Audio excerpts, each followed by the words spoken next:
Juwoo sat on her bed, looking at her phone. Another bad grade in math. Her parents would be upset again. They wanted her to be a doctor or an engineer, but Juwoo was bad at math and science. What she was good at was making people laugh. "Juwoo, dinner," her mother called from downstairs. The 16-year-old girl sighed and put her phone away. She walked down to the kitchen where her parents were setting the table. Their small apartment in Busan smelled like kimchi and grilled fish. "How was school today?" her father asked. Juwoo pushed her food around with her chopsticks. "It was okay. Just okay." "Did you get your math test back?" her mother asked, her eyes sharp and watching. Juwoo nodded slowly. "I got a C-." Her father put down his chopsticks. "A C-. Juwoo, we talked about this. You need to study harder if you want to get into a good college." "I did study, Dad. I'm just not good at math," Juwoo said. Her mother frowned. "Not good at math is not an excuse. You need to try harder." Dinner was quiet after that. When it was over, Juwoo helped clean up and then went to her room. She looked at her collection of comedy books and notebooks filled with jokes she had written. This was what she loved. This was what she was good at. Juwoo needed fresh air. She told her parents she was going for a walk to clear her head and study better later. They nodded, still disappointed about her grade. The beach was only 10 minutes from their apartment. At night, it was mostly empty. Juwoo liked to practice her jokes here, where no one could hear her except the waves. She stood near the water and took out her notebook. "Welcome everyone to tonight's show," she said to the empty beach. "I'm Juwoo, and I'll be your comedian this evening." She started with some jokes about school and parents. Then she moved on to jokes about life in Busan. Her voice got stronger as she went on, and she added hand movements to her routine. "You know what's funny about being a teenager? Adults tell us to act like grown-ups, but treat us like kids. Make up your minds, people." Juwoo laughed at her own joke. It felt good to be herself here, with no one watching or judging. As she continued her practice, she didn't notice that something in the sky was watching her. High above the beach, a small metal device floated silently. It was about the size of a tennis ball, smooth and silver. It had been sent to study Earth, to learn about humans and their ways.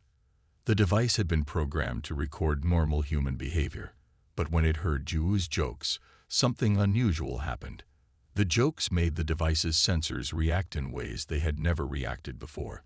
The patterns of Juwoo's speech, the rhythm of her jokes, the sound of her laughter, all these things created signals that the device found very interesting. Suddenly, the device started to glow with a soft blue light. It began to move closer to Juwoo, floating down from the sky. Juwoo was deep into her routine when she noticed a strange light above her. She looked up just as the small metal ball fell from the sky and landed softly on the sand near her feet. "What is this?" she said, bending down to look at it. The device glowed brighter when she spoke. Juwoo reached out and picked it up. It was warm in her hand and very light. "Hello? Are you some kind of toy?" she asked it.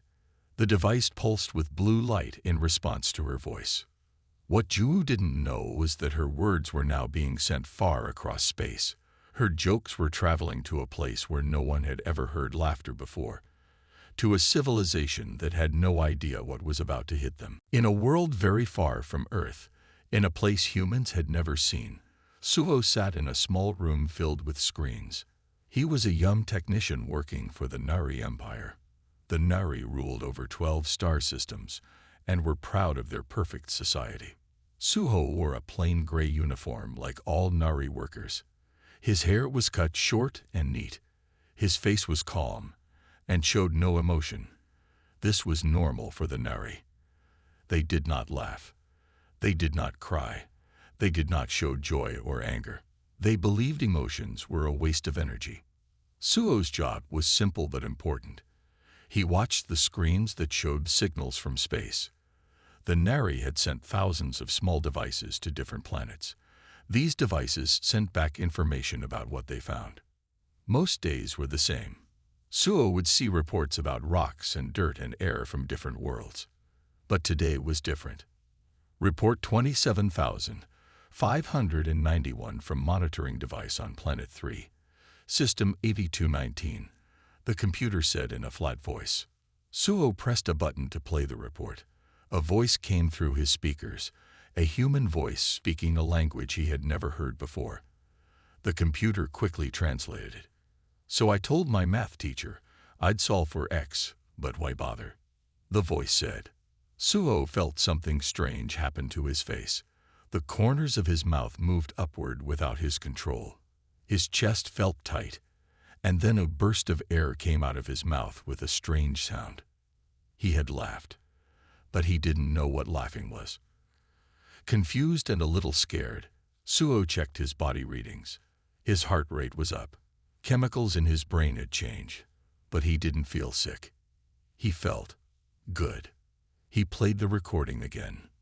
My mom says I need to eat more vegetables, but have you seen vegetables? They're what food eats. The strange feeling came back, stronger this time. Suo covered his mouth to hold in the sound. This was not normal. This was not the Nari way. He should report this strange reaction to his supervisors, but instead, he kept listening to the voice from Earth, the voice of a girl named Jiwoo. In the main control center of the Nari Empire, an alarm went off. Do-yeon, the supreme logician and leader of all Nari, looked up from his work. He was old, with white hair and pale skin. He had served as leader for over 100 years. What is the problem? He asked in a calm voice. A worker named Han looked at his screen with a worried face. Sir, we have detected an unusual signal from Earth. It is affecting our communication network. In what way? Do-yeon asked. It appears to be spreading quickly through all channels. Workers are listening to it instead of doing their jobs, Han said. What is the content of this signal? Han played the recording. A girl's voice filled the room, telling jokes about school and parents and life. Do-yeon did not laugh. He had too much control for that, but he noticed others in the room struggling. Some covered their mouths. Others made strange noises. Turn it off, he ordered. The room went quiet again. This is concerning, Do-yeon said. These sounds are causing our people to act strangely. We must investigate. Back in his monitoring room, Suo couldn't stop listening to Jiwoo's jokes. He had never felt this way before. It was like discovering a new color or a new taste. He wanted more. Without thinking about what would happen, he connected the signal to the main communication network. Now, anyone with a communication device could hear the girl from Earth. Within hours, Jiwoo's voice had spread across the Nari Empire. Workers stopped working. Students stopped studying. Everyone was listening to this strange human who could make them feel something they had never felt before. And on Earth, Jiwoo had no idea what was happening. She had taken the small metal ball home and put it on her desk. It still glowed when she spoke, but she thought it was just a strange toy. She didn't know that every word she said was now being heard by millions of aliens. She didn't know that her jokes were about to change an entire civilization forever. 1 week after Jiwoo found the strange metal ball, things on the Nari homeworld were getting worse. Do-yeon called an emergency meeting of the High Council. 12 old Nari sat around a large white table. The situation is bad, Do-yeon said. Workers are not doing their jobs. Students are not studying. Everyone is listening to this human girl. A council member named Miran spoke up. How many people are affected? Over 40% of our population has heard these jokes. Do-yeon said the word like it was dirty. And the number grows every day. What happens when people hear them? Asked another council member. Do-yeon played a video on the big screen. It showed a factory where Nari workers were supposed to be making parts for ships. Instead, they were standing in groups, making strange sounds and shaking. Their faces looked wrong. Their mouths were open. Their eyes were wet. They call it laughing, Do-yeon said. After they hear the human's words, they start doing this. Then they want to hear more. They stop working. They start making up their own jokes. It's like a disease. The council members looked worried. The Nari Empire had been stable for 1,000 years. Everyone knew their place. Everyone did their job. There was no crime, no rebellion, no disorder. Until now. "We must stop this," Miran said. "Can we block the signal?" "We've tried," Do-hyun replied. "But it keeps finding new ways to spread. People are copying it and sharing it." "Then we must find the source," another council member said. "This human girl, where is she?" Do-hyun showed a picture of Earth on the screen. Planet 3, System 8219. The humans call it Earth. The girl lives in a place called Guzan. She is young, maybe 16 Earth years old. "We should send someone to get her," Miran suggested. "Bring her here.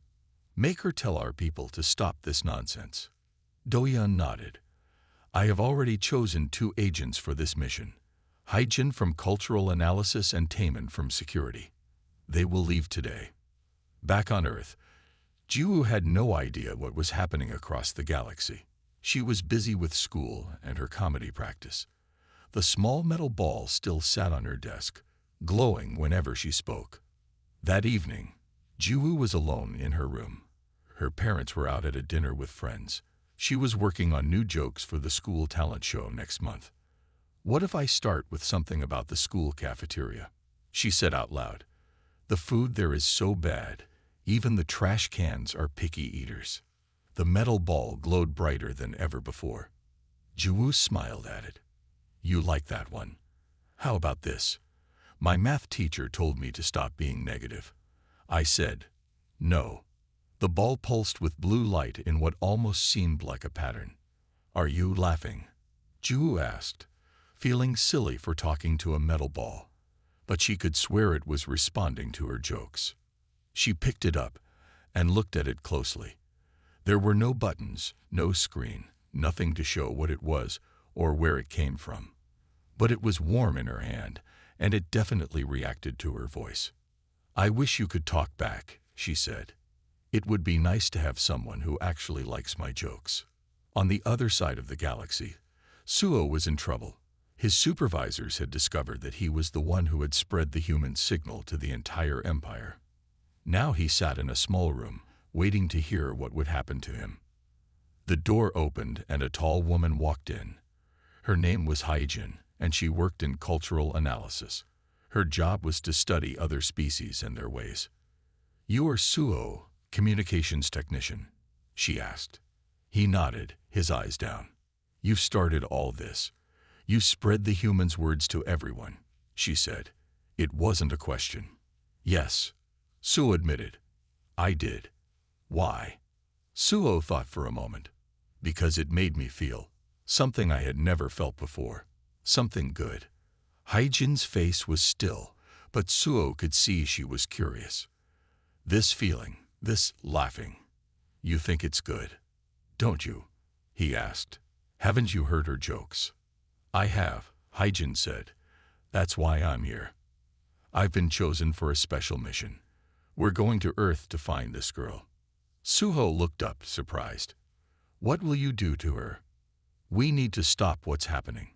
Our society is falling apart," Haijin said. "Supreme Logician Do-hyun wants her brought back here."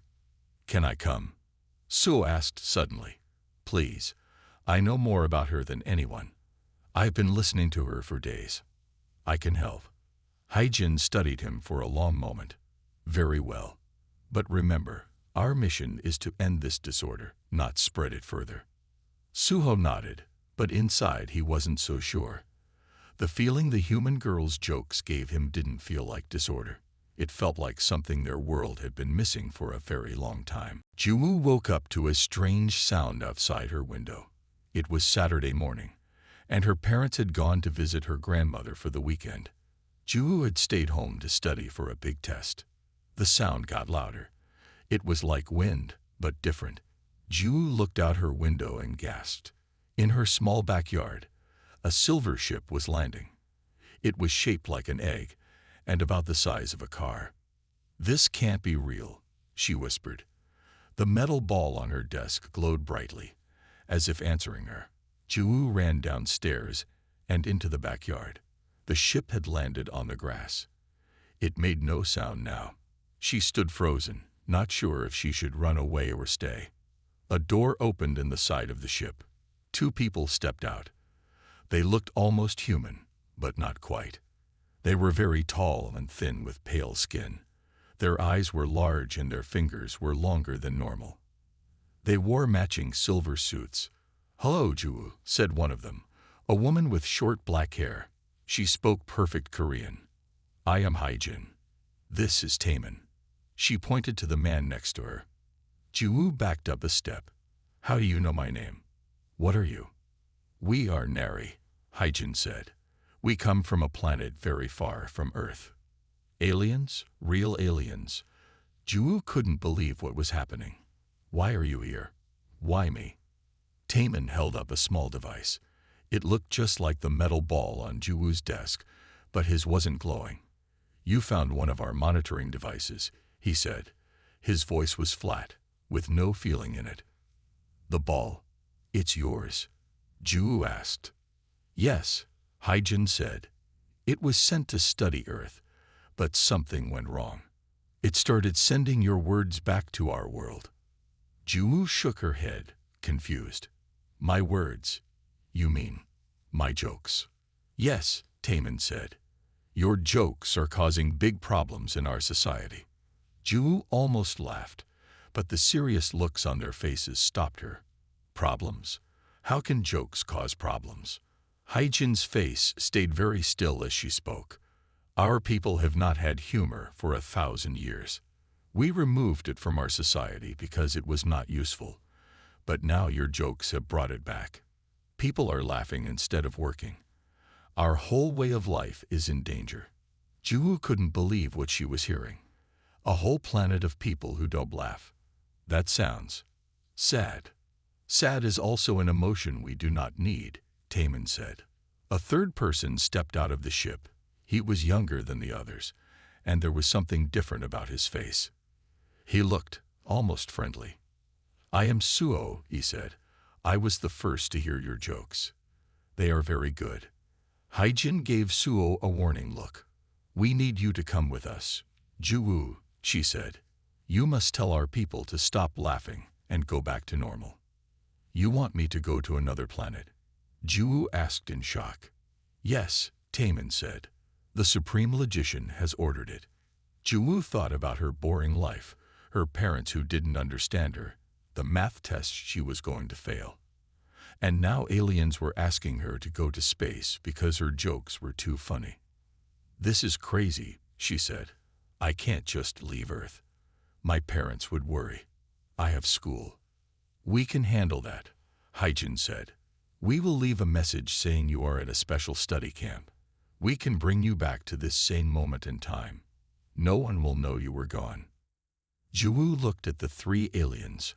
Hyjin and Taemin were stiff and serious, but Suo had a small smile on his face, like he had a secret. "If I go with you," Juwoo said slowly, "will I be safe? Will you bring me back home?" "Yes," Hyjin promised. "We only want you to fix the problem." Juwoo thought about it. This was her chance to do something amazing, something no one else had ever done. And maybe her jokes really were that good. "Okay," she said finally. "I'll go, but I need to pack some things first." As she turned to go back into her house, she heard Suo whisper to her, "Bring your best jokes." And for the first time, Juwoo wondered if maybe her talent for making people laugh was more important than she had ever thought. Juwoo stepped inside the silver ship with her small backpack. She had packed her notebook full of jokes, some clothes, and a photo of her family. Her heart beat fast with fear and excitement.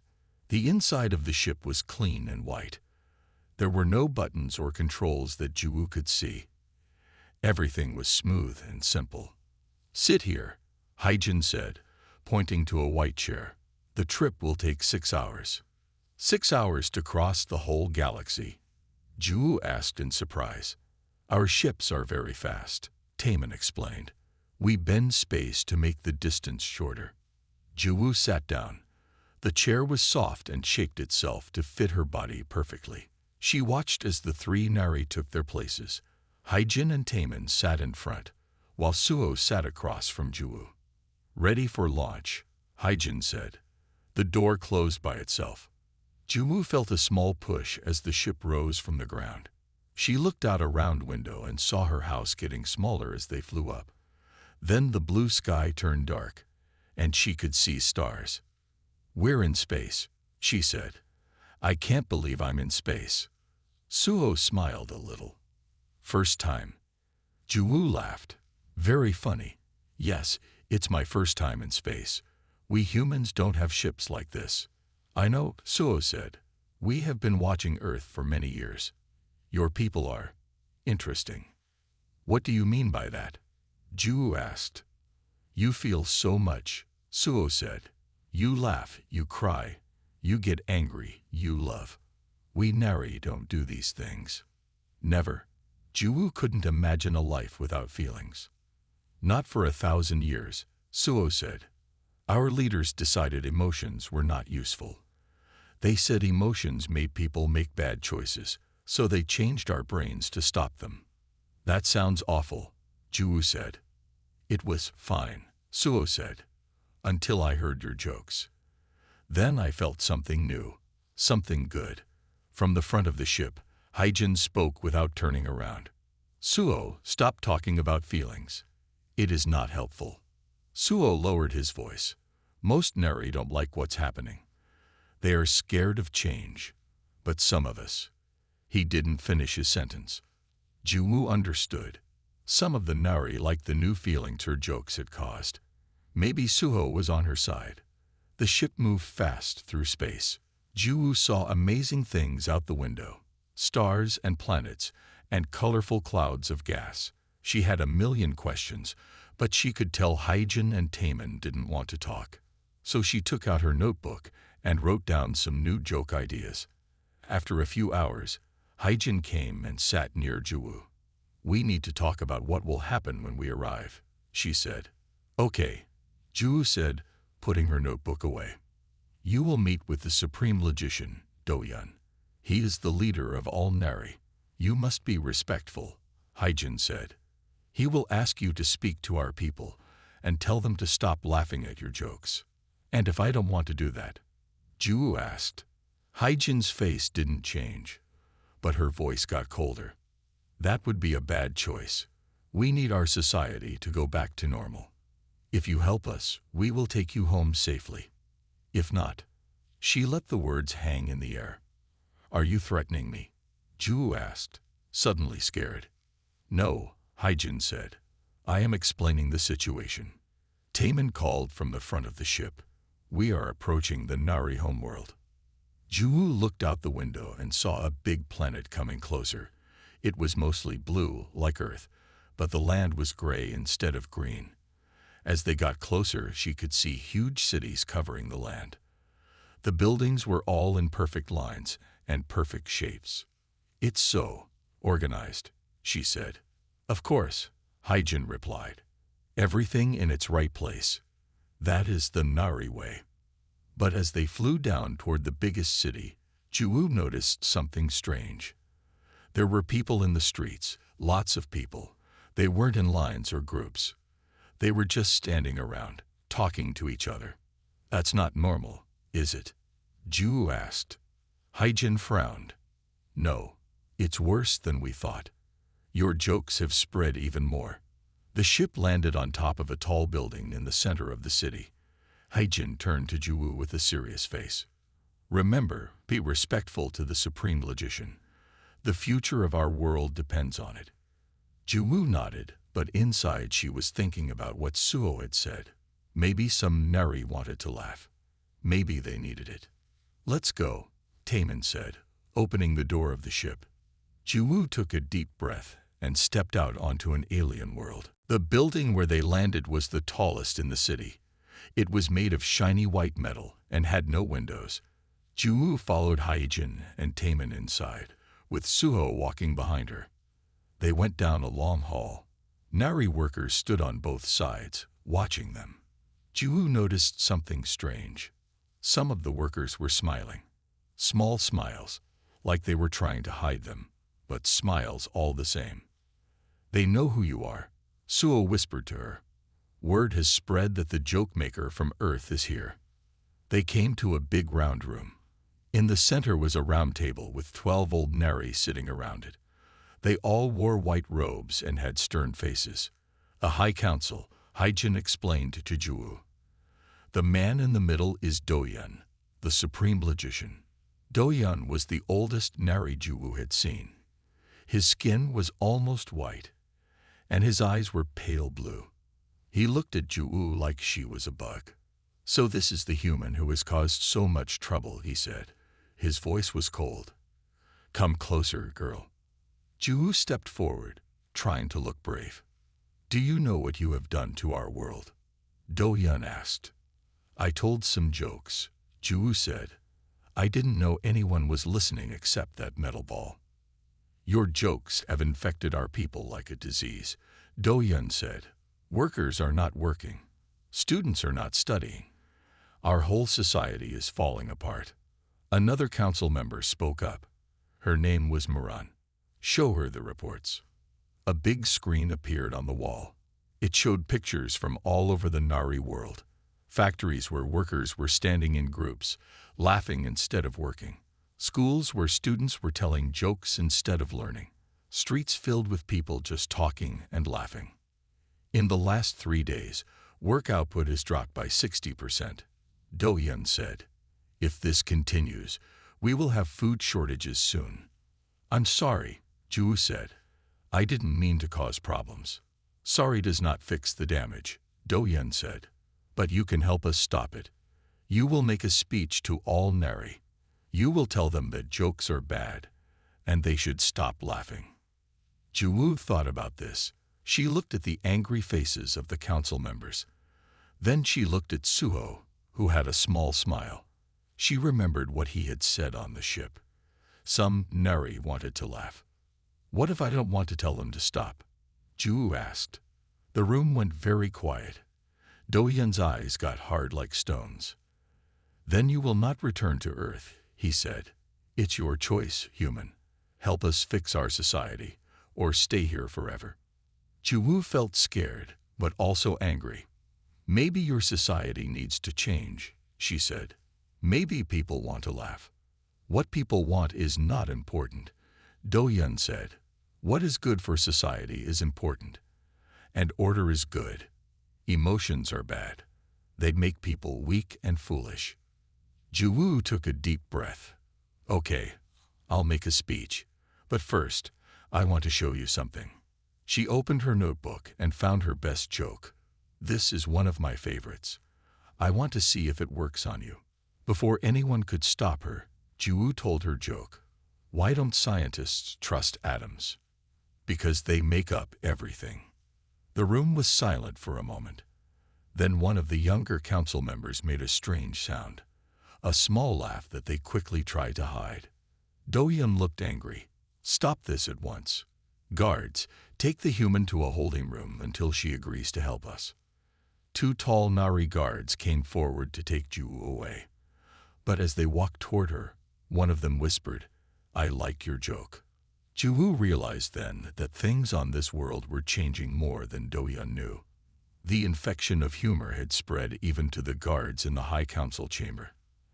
As she was led away, Juwu looked back at Suo. He gave her a small nod, as if to say, don't worry. Juwu wasn't sure what would happen next, but she was starting to think that maybe her jokes were exactly what this serious, ordered world needed. Juwu sat alone in a small white room.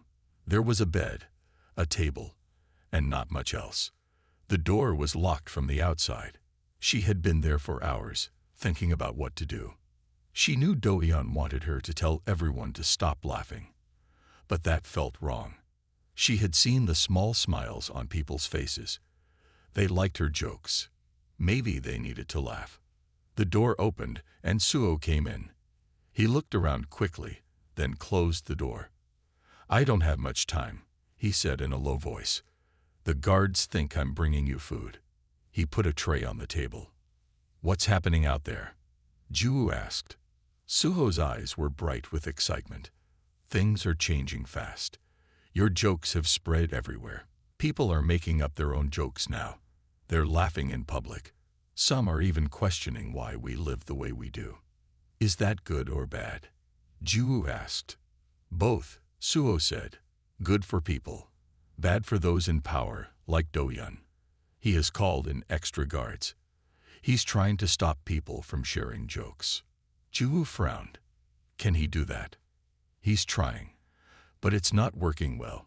You can't stop an idea once it starts spreading. Suho looked at the door nervously. There's more. A worker named Jiho has started what he calls a comedy club in his home. People go there after work to tell jokes. It's spreading to other homes too. A comedy revolution, Ju said with a smile. Yes, and it's not just jokes now. People are asking why we can't feel other things too. Why can't we be happy? Why can't we love? Why must we always work and never play? Suho took a small device from his pocket. I recorded something for you. He pressed a button, and the device showed a picture of a Nari factory. The workers were laughing and talking as they worked. But the strange thing was, they were working faster than before, not slower. This is Jiho's team, Suho explained. They found that when they can laugh and talk while working, they actually work better. They have new ideas. They solve problems faster. That's amazing, Ju said. Humor helps people think better. We know that on Earth. Do-hyun doesn't want to hear it, Suho said. He's going to make an announcement soon. The door opened suddenly. Hyejin stood there with 2 guards. Suho, what are you doing? She asked, her voice hard. Bringing food to the human, as ordered, Suho said, his face going blank. Hyejin looked at him for a long moment. Then she turned to the guards. Leave us. I need to speak with these 2 alone. The guards left, and Hyejin closed the door. Her face changed, softening a little. Suho, you need to be more careful, she said. Do-hyun has spies everywhere. Ju was confused. Wait, are you on our side? Hyejin sighed. I wasn't. But things are happening that I can't ignore. Your jokes have changed something in our people. In me too, if I'm honest. You can laugh now, Ju asked. I have tried it. In private, Hyejin admitted. It feels good. Suho smiled at her. See, I told you. But that doesn't solve our problem, Hyejin said. Do-hyun has declared Ju an enemy of the state.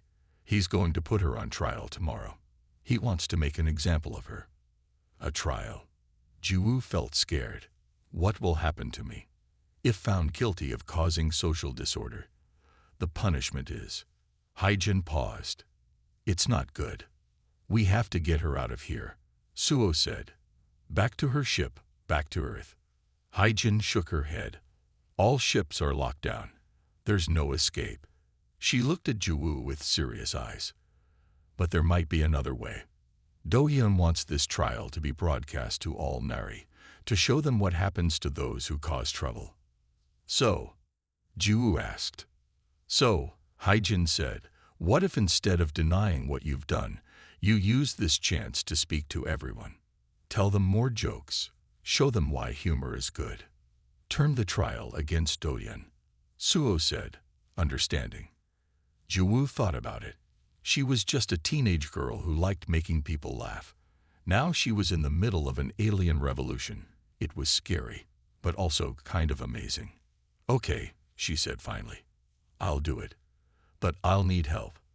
Hyejin nodded. You'll have it. More than you know. The next day, Ju was brought to a huge round room. It was like a court, with seats for hundreds of people. All the seats were full of Nari watching her.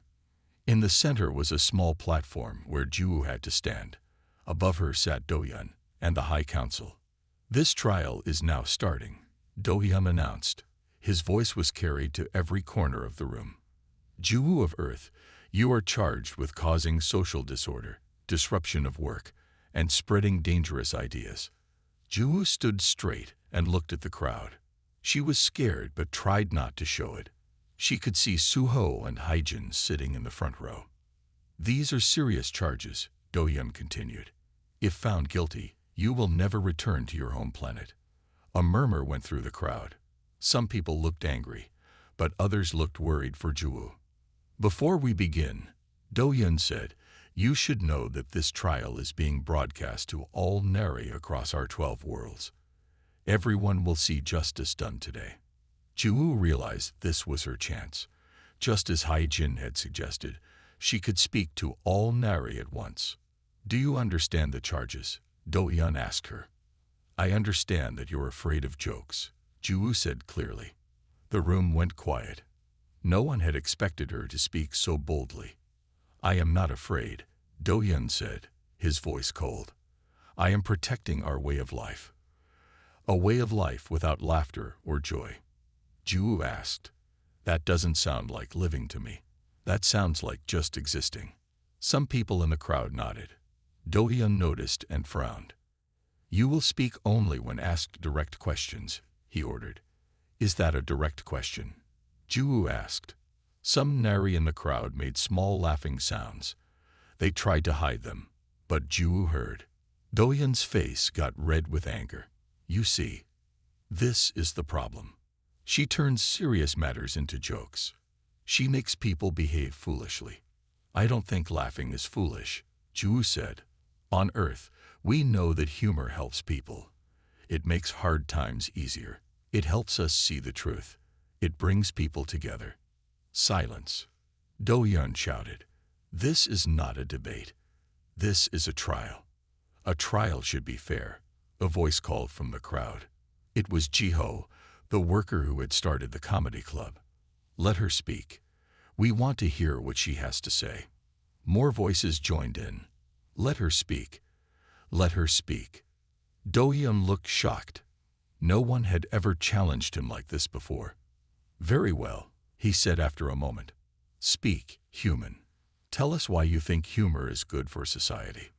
This was exactly what Ju-woo wanted. She took a deep breath and smiled at the crowd. "First, let me ask you something," she said. "Before you heard my jokes, how did you feel every day? Happy? Excited? Or just nothing?" The Nari looked at each other. Many looked down, thinking. "Now how you feel when you laugh?" Ju asked. "Isn't it good? Isn't it like being more alive?" Heads nodded throughout the room. "Humor isn't just about being silly," Ju continued. "It's about seeing things in new ways. It's about finding joy even when things are hard." She looked right at Do-Yun. "And yes, sometimes jokes make fun of people in power. That's because humor is honest. It shows us the truth, even when the truth is uncomfortable." The crowd was completely silent now, listening to every word. "You say I've damaged your society," Ju said, "but I think I've helped it grow. Look around you. People are talking more, thinking more, feeling more. Is that really so bad?" From the crowd, someone shouted, "Tell us a joke." Ju smiled. "Why did the picture go to jail?" She paused. "Because it was framed." Laughter spread through the room like a wave. Even some of the High Council members were fighting smiles. Do-Yun stood up, his face angry. "This is outrageous. Guards, remove her from." "Why did the Nari cross the road?" called out Jiho from the crowd. The room went quiet, waiting. "Because it was the logical path to take," Jiho finished. The room exploded with laughter. It was the first Nari-made joke heard in public in 1,000 years. Do-Yun looked around in horror as his perfect, ordered trial fell apart. "This is not just about jokes anymore," Haijin said, standing up. "This is about freedom. Freedom to feel. Freedom to question. Freedom to be fully alive." All across the room, Nari were standing up, showing support. Ju couldn't believe what was happening. Her jokes had started something much bigger than she ever imagined. 3 days after the trial, everything had changed. Do-Yun had stepped down as Supreme Logician. The High Council was now led by Moran, who had surprised everyone by laughing openly at Juwoo's jokes during the trial. Juwoo stood by a large window in the council building, looking out at the city. The streets were full of nary talking, laughing, and living in a new way. Workers still worked, but now they could joke and chat while doing it. Students still learned, but teachers now used humor to make lessons more fun. Amazing, isn't it? Hyejin said, coming to stand beside her. A week ago, this would have been impossible. I still can't believe it, Juwoo said. All because of some jokes. Not just jokes, Suho said, joining them. Truth. You showed us a truth we had forgotten. That feeling and thinking are both important. A door opened, and Miran entered with Jiho. Jiho had been made a special advisor to the new council to help them understand what ordinary Nari wanted. The new rules are being sent to all 12 worlds, Miran said. No one will be punished for laughing or showing emotion anymore. Schools will teach about feelings along with facts. It is a new beginning for our people. What about the old council members? Juwoo asked. What about Doyun? They are learning, Jiho said with a smile. We assigned them to work with children. It is hard to stay serious around children. Everyone laughed at that. And what about me? Juwoo asked. Can I go home now? The room went quiet. Then Miran nodded. Yes, we promised you could return to Earth, and we will keep that promise. But know this, you will always be welcome among the Nari. You have a home here too.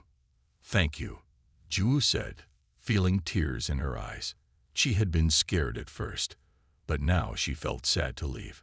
She had made friends here. She had made a difference. We have one more thing for you, Hyejin said. She handed Juwoo a small silver ball, just like the one that had started everything. This is a special communication device. With it, you can send messages to us, and we can send messages to you. So I can keep sharing jokes. Juwoo asked with a smile. Please do, Suho said. We still have much to learn about humor and about being human. Later that day, Juwoo stood beside the silver ship that would take her home. A crowd of Nari had gathered to say goodbye. Some held signs with jokes written on them. Others called out thank you in their language. Ready to go home? Taemin asked. He would pilot the ship back to Earth. He was smiling now, something he never did before. Yes, Juwoo said. My parents probably think I've been at study camp long enough. As the ship rose into the air, Juwoo looked down at the Nari world.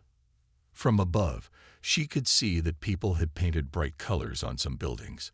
The perfect gray city was changing, becoming something new and more alive. The trip back to Earth went quickly. Soon, the ship was landing in Juwoo's backyard, exactly where it had first appeared. It was still the same day on Earth. No time had passed while she was gone. Will I see you again? Juwoo asked Taemin. I think so, he said. There is talk of starting official contact with Earth soon. Your world has much to teach us about emotions and art and humor, and maybe we have some things to teach you too. Juwoo nodded and stepped out of the ship. As it rose and disappeared into the sky, she thought about everything that had happened. She had traveled to the stars. She had changed an alien civilization, all because she liked to make people laugh. That night, she sat on her bed and looked at the silver communication ball Hyejin had given her. It glowed softly in her hand. I have a new joke to share, she said to it. What do you call a group of aliens who learn to laugh? The Knock-Knock-Narians. The ball glowed brightly, and she heard faint laughter coming from it. The sound of friends across the stars. Juwoo smiled. This was just the beginning. Sometimes the smallest things, like a girl's jokes, could change entire worlds.